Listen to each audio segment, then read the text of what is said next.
ಪ್ರತಿ 12 ವರ್ಷಗಳಿಗೊಮ್ಮೆ ಮಹಾಕುಂಭಮೇಳವು ಪ್ರಯಾಗ್ರಾಜ್ನಲ್ಲಿ ಜರುಗುತ್ತದೆ. ಕಳೆದ 2001ನೇ ಸಾಲಿನಲ್ಲಿ ಈ ಮೇಳ ನಡೆದಿತ್ತು. ಸುಮಾರು 40 ಮಿಲಿಯನ್ಗೂ ಹೆಚ್ಚು ಜನ ವಿಶ್ವದಾದ್ಯಂತ ಆಗಮಿಸಿದ್ದರಿಂದ ದಾಖಲೆ ಸ್ಥಾಪಿಸಿತ್ತು. ಇದರ ಹೊರತಾಗಿ ಪ್ರತಿ 6 ವರ್ಷಗಳಿಗೊಮ್ಮೆ ಅರ್ಧ ಕುಂಭಮೇಳ ನಡೆಯುತ್ತದೆ.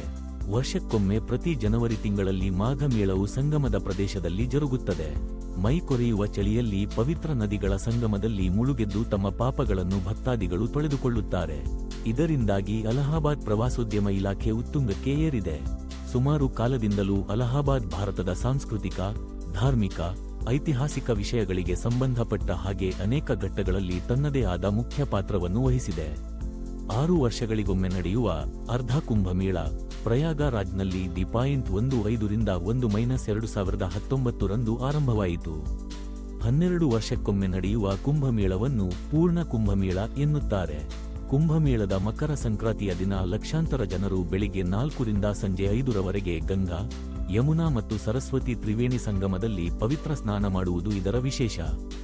ವಿಶ್ವದ ಅತಿ ದೊಡ್ಡ ಧಾರ್ಮಿಕ ಕೂಟಗಳಲ್ಲಿ ಒಂದಾದ ಕುಂಭಮೇಳ ಈ ಬಾರಿ 20 ಕಿ.ಮೀ ತ್ರಿಜ್ಯದಿಂದ 45 ಕಿಮಿ ವ್ಯಾಪ್ತಿಯಲ್ಲಿ ಹರಡಿದೆ.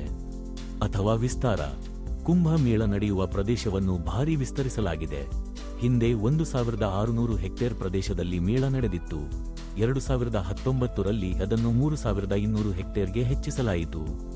ಪವಿತ್ರ ನಗರಕ್ಕೆ ಭೇಟಿ ನೀಡಿದ ಭಕ್ತಾದಿಗಳು ಅಕ್ಷಯ ವಟದ ನೋಟ, ಹಿಂದೂಗಳ ಪವಿತ್ರವಾದ ಮರ ಮತ್ತು ಪವಿತ್ರವಾದ ಸರಸ್ವತಿ ನದಿ, ಸೂರ್ಯಸ್ವಾತಿ ನದಿಯ ಮೂಲ ನೋಡಬಹುದು ಎಂದು ನಂಬಲಾಗಿದೆ. 13-14 ಇದು ಶಾಹಿ ಸ್ನಾನ ಅಥವಾ ರಾಜಯೋಗಿ ಸ್ನಾನ ಎಂದು ಪ್ರಸಿದ್ಧಿ ಪಡೆದಿದೆ. ಮೇಳದಲ್ಲಿ ಒಟ್ಟು 6 ಪವಿತ್ರ ಸ್ನಾನ ನಡೆಯುತ್ತವೆ. ಮಹಾಶಿವರಾತ್ರಿ ದಿನ ಕೊನೆಯ ಪವಿತ್ರ ಸ್ನಾನದೊಂದಿಗೆ ಕುಂಭಮೇಳಕ್ಕೆ ಮುಕ್ತಾಯದ ತೆರೆ ಬೀಳುತ್ತದೆ.